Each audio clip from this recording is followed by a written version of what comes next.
Boa noite. Que a paz e a comunhão do nosso Deus possa reinar em nosso coração. Amém? Eu tenho ali meia hora, né, para contar uma história de 55 anos. Nós vamos falar um pouco de um homem, de um rei, que foi o pior rei que reinou, o pior rei da história de Israel. Um rei que tinha tudo para ser um bom rei, mas começou mal. É bom quando a gente começa alguma coisa e já começa fazendo mal? É bom quando a gente começa alguma coisa fazendo o bem, não é? Mas ele começou fazendo o mal e ficou fazendo o mal durante 55 anos. Os 55 anos que ele viveu reinando, foi fazendo maldade. Quem se lembra desse rei?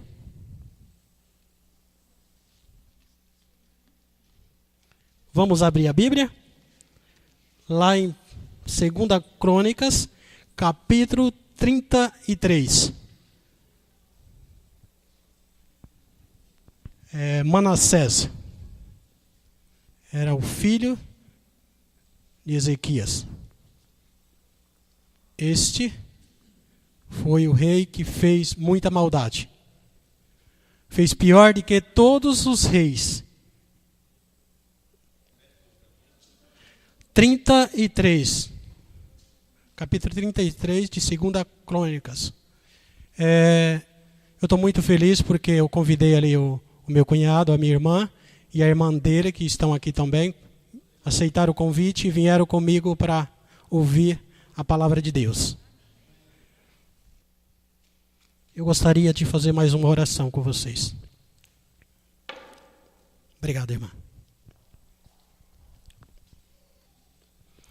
Senhor, a Tua palavra está aberta em nossas mãos. Queremos que o Senhor fale conosco através da mesma. Nos dê compreensão e entendimento da Tua palavra, para que assim, Senhor, possamos colocar ela em prática em nossas vidas e andar nos Teus caminhos, seguindo a Tua direção, ser dirigido por Ti, e que o Senhor nos dê o melhor dos altos céus para vivermos aqui na terra. E o melhor que o Senhor tem para nós é a Tua palavra, ao qual o Senhor deixou inspirada para nós. Nós Te agradecemos por isso, em nome de Jesus. Amém, Senhor. Então começa dizendo assim: tinha Manassés 12 anos de idade quando começou a reinar. E reinou por 55 anos. E fez... Não, peraí, eu só perdi aqui. 55 anos.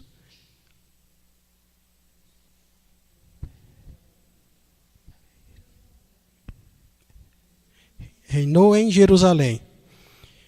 Fez o que era mal perante o Senhor. Pior, segundo as abominações dos gentios, qual o Senhor expulsara de diante das suas possessões, dos filhos de Israel.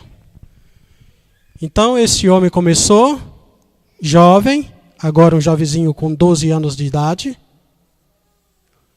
começa a reinar e já começa fazendo o que é mal e não fazendo o que era bom. Pois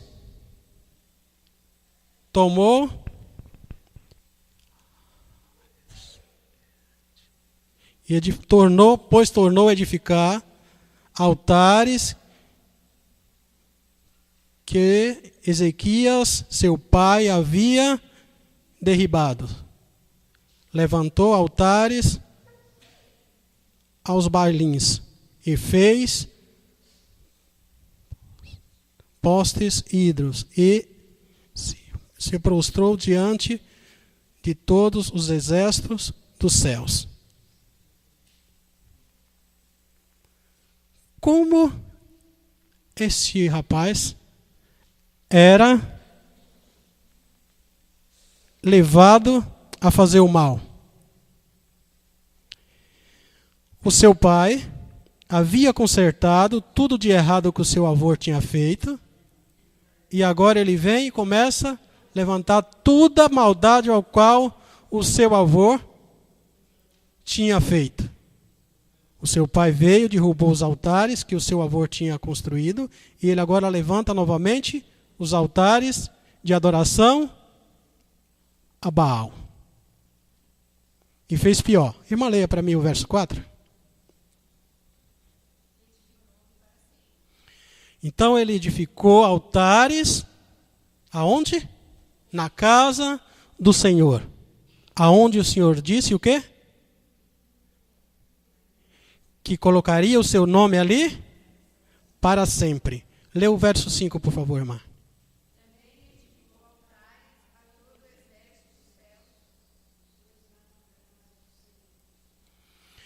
Também ele fez o quê? Edificou altares a quem? A todos os exércitos do céu, aonde o Senhor havia dito que não deveria fazer essas coisas. E ele continuou ainda mais. Verso 6.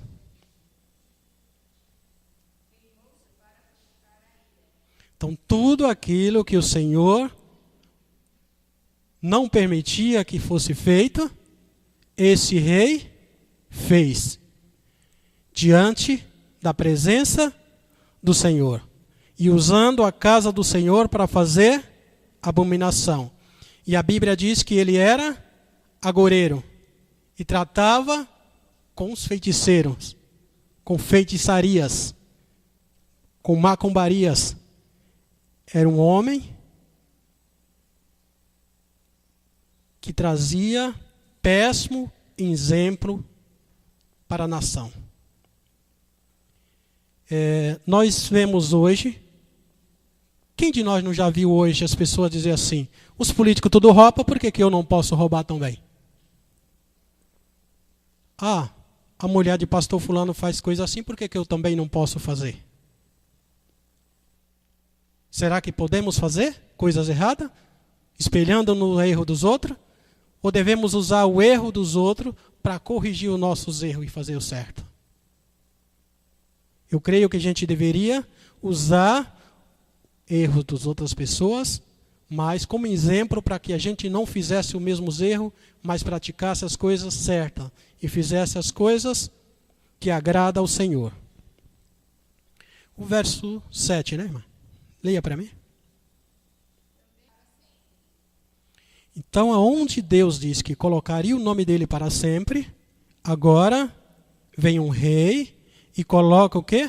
Altares para servir a Baal, para servir aos exércitos dos céus.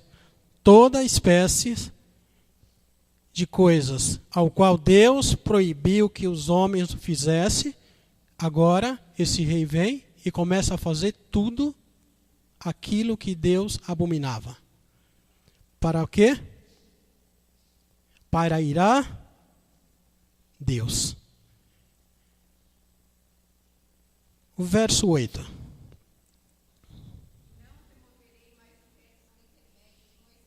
Leia o verso 9.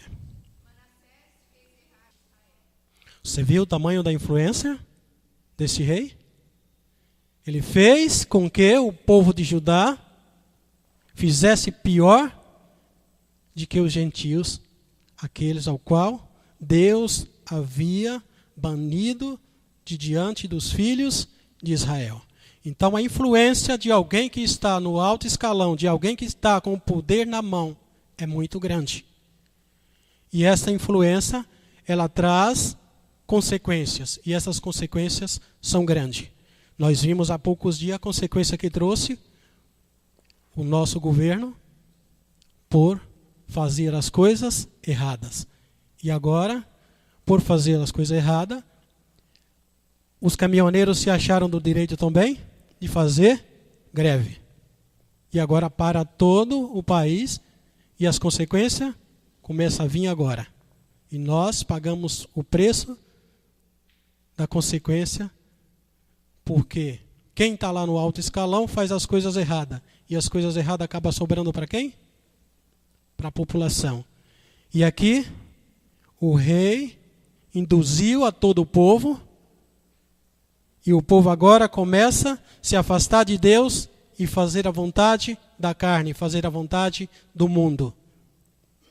E muitas vezes a gente vê acontecendo isso aqui e agora no nosso tempo. A gente olha lá para o passado, vê que aconteceu, olha agora para o presente e vê acontecendo.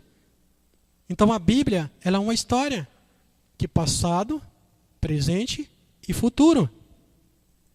O nosso futuro está aqui dentro também. O nosso presente está aqui. Toda a nossa história está dentro da Bíblia também. Assim como está a história deste rei, assim como está a história do povo de Israel, assim como está a história da cidade de Jerusalém, assim como está a história de Judá, tudo está aqui dentro. Então nós temos um manual na mão. Mas muitos estão com o manual embaixo do braço, mas estão fazendo errado. Porque não tem a compreensão do que está escrito no manual de Deus. É a mesma coisa de você que é leigo, você tem o manual do carro na mão, mas você não entende o que deve fazer com aquele manual. Aquele manual tem todas as instruções necessárias para que você possa se virar, para que você não faça coisas erradas. Assim é a Bíblia. Ela tem toda a instrução para que você faça as coisas certas e não faça errada. Porém, você tem o livre-arbítrio para fazer o certo ou fazer o errado. Assim como o rei tinha o livre-arbítrio. Deus pediu para ele, concedeu a ele autoridade, um reino. Ele deve ter pegado um reino bastante próspero, porque se a gente lê um pouco atrás na história do seu pai, foi um rei que recebeu muitas bênçãos de Deus, como ouro, prata, e se tornou um rei muito próspero. Então, quando ele começou a reinar, ainda criança, ele pegou um reino bem próspero, um reino que tinha muitas riquezas. E ele agora começa a fazer tudo o contrário daquilo que Deus queria que ele fizesse. Mas Deus não estava avisando para ele? Estava. Vamos ver o verso 10, o que Deus diz a ele? Leia novamente, irmã. Só até aí. Então, Deus chamou ele para conversar. Por que você está fazendo tanta coisa errada? Por que você não se converte a mim? Por que você não aceita os meus desígnios? Por que você não segue como eu te peço que faça? Como você não prospera como homem de bem? Mas ele continuava fazendo as coisas erradas, até que Deus agora permite que venha quem? O rei assírio, e leve ele preso, como se levasse um boi. Mete um gancho dentro do nariz, amarra com cordas, e ele é levado para a cidade da confusão, para a Babilônia. Mas lá, então, diante do sofrimento, diante de todas as coisas que ele passou, ele se arrepende e se lembra dos conselhos de Deus para ele. E agora ele faz uma oração a Deus. E Deus, com certeza, ouviu a oração de Manassés. O verso 13, irmã. Então, como pode um Deus tão amoroso?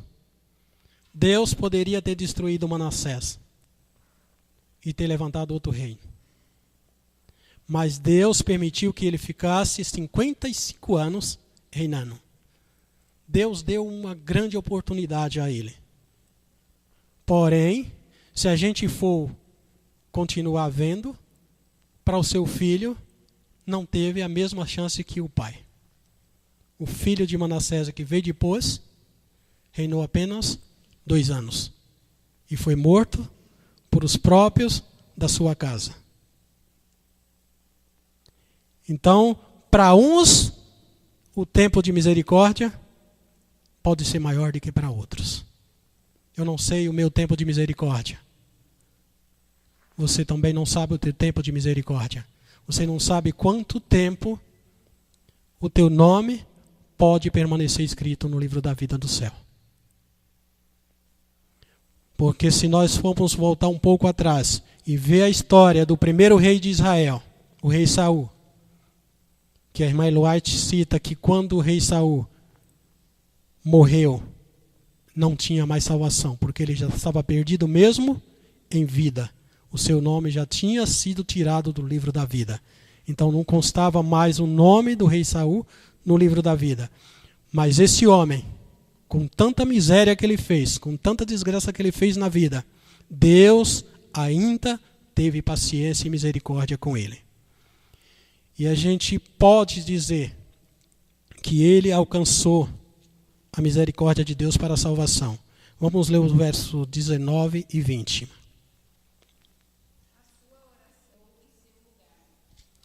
Então, Deus permitiu que ele voltasse para Jerusalém,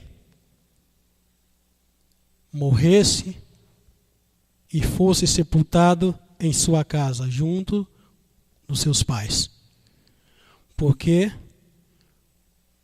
aqueles que não eram sepultados junto com seus pais na sua casa, esses não têm esperança de vida eterna. Porém, esses que foram sepultados na terra do seu pai, esses que receberam a misericórdia e a graça de Deus, esses estão no pó da terra, mas aguardando para a ressurreição, para a vida eterna. Que nós possamos alcançar a vida eterna em Cristo Jesus. E que nós possamos cada dia meditar na palavra de Deus e tirar alguma coisa para nós. Vivemos num mundo difícil, muito difícil de se viver, aonde o mal parece vencer, aonde fazer o bem parece uma novidade quando você vê alguém fazendo o bem. Agora, quando você vê alguém fazendo o mal, parece normal. Então as coisas parecem se inverter. Mas a gente não deve se enganar que o mal nunca vai vencer. Nunca o mal vai vencer. Aqui parecia que estava tudo perdido. Aqueles que eram comandados por esse rei, aqueles que viviam debaixo da sombra desse rei, poderiam viver uma vida sem esperança. Mas Deus tinha uma solução. Mesmo que ele tivesse que passar por a dor, por o sofrimento, para compreender que o Senhor era Deus, foi assim que Deus fez. E muitas vezes é assim que Deus faz, para que nós possamos reconhecer que o Senhor é Deus na nossa vida. Ele deixa que o sofrimento chegue até nós. Deixa que a derrota chegue até nós, para que nós possamos olhar para o céu e reconhecer de que necessitamos dos favores de Deus para nos levantarmos. Porque quando tudo está bem, quando tudo está maravilhoso, muitas vezes esquecemos de Deus.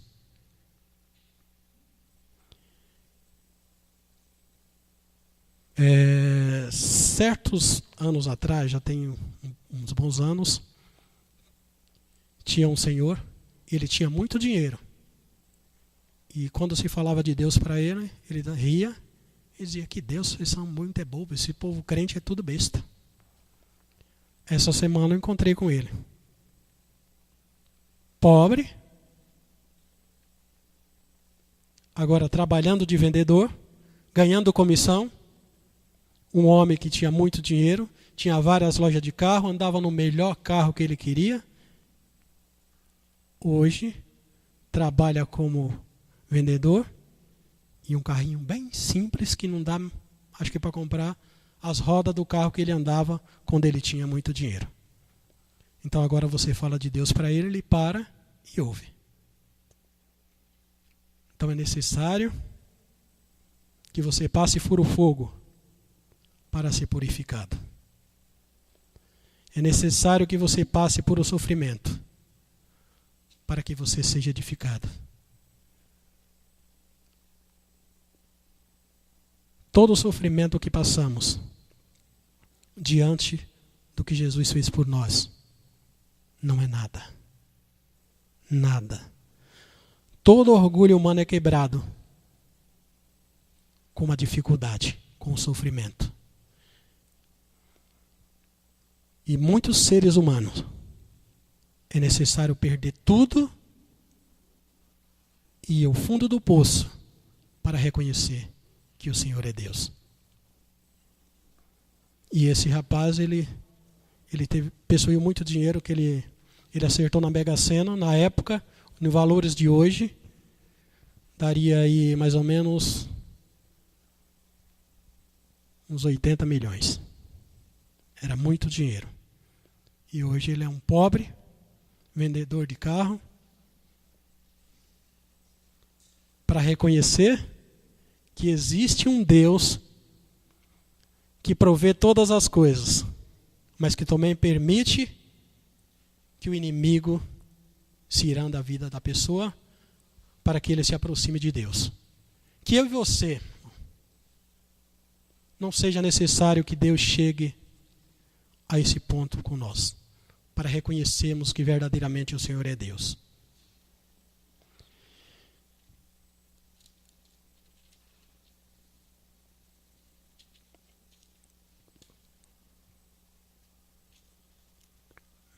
Manassés era um rei,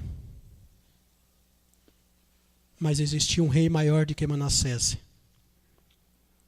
o dono do universo, o dono da vida, aquele que nunca perdeu uma batalha, aquele que nunca perdeu uma guerra, aquele que anda com você mesmo que você ande nas trevas, aquele que anda com você mesmo que você passe por o vale da sombra da morte. Este Deus está contigo em todos os momentos. Mesmo que você não perceba, mesmo que você não sinta este Deus, Ele está do teu lado. E Ele pode transformar a tua vida. Ele pode transformar a minha vida. E eu preciso e necessito sempre confiar nesse Deus. Porque não existe outro Deus diante do Deus de Israel. Amém? Eu gostaria de a gente colocar de pé e cantar o louvor novamente, Infinita Graça.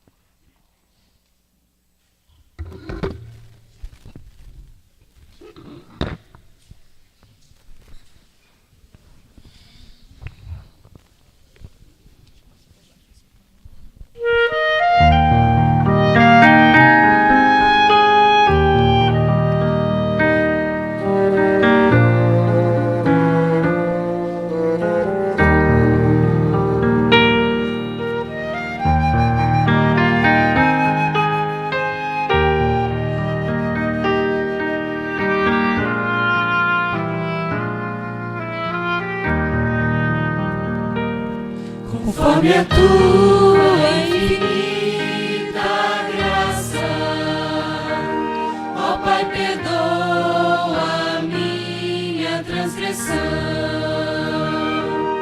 faz-me sentir o teu amor infindo, dá-me alegria em tua salvação. Mais uma vez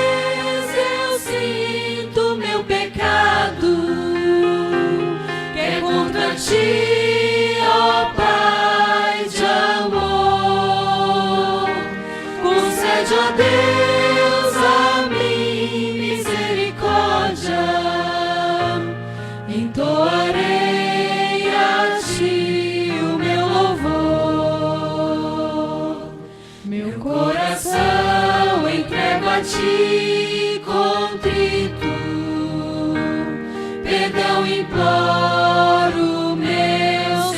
e Rei, conforme a tua infinita graça, misericórdia sim alcançarei. Mais uma vez eu sinto meu pecado, que é contra ti, ó Pai de amor. Concede, ó Deus, a mim misericórdia, entoarei a ti o meu louvor.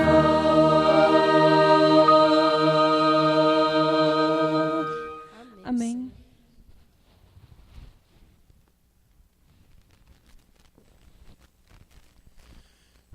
Pai Santo que está no céu, peço a Ti, Senhor, que despeça de nós daqui desse lugar, mas nos acompanha com os Teus santos anjos. Faça companhia a cada um que sair daqui deste lugar e a cada familiar aqui representado, Senhor, que o Senhor dê uma bênção durante esta semana, Senhor, que está se findando, e que nós possamos, ó Pai, olhar para o céu e ver que está próximo a nossa redenção. Amém. Que só apenas um pouco mais deveremos esperar aqui nesta terra, mas esperar, Senhor, buscando levar o Evangelho adiante, contando das Tuas maravilhas a outras pessoas que ainda não Te conhecem, Senhor, para que possa Te conhecer e se apaixonar por Ti e entregar a vida em Tuas mãos, Senhor. Sede com esta igreja aqui neste lugar, Senhor, que ela possa, ó Deus, ser uma igreja triunfante aqui neste lugar. Amém. Levando o Evangelho aos quatro cantos da terra. Amém. Para que assim possa abreviar a Tua volta e crescer o número de salvos para o Teu reino, Senhor. Amém. Nos acompanhe agora, é o que eu Te peço em nome de Jesus. Amém, Senhor. Amém.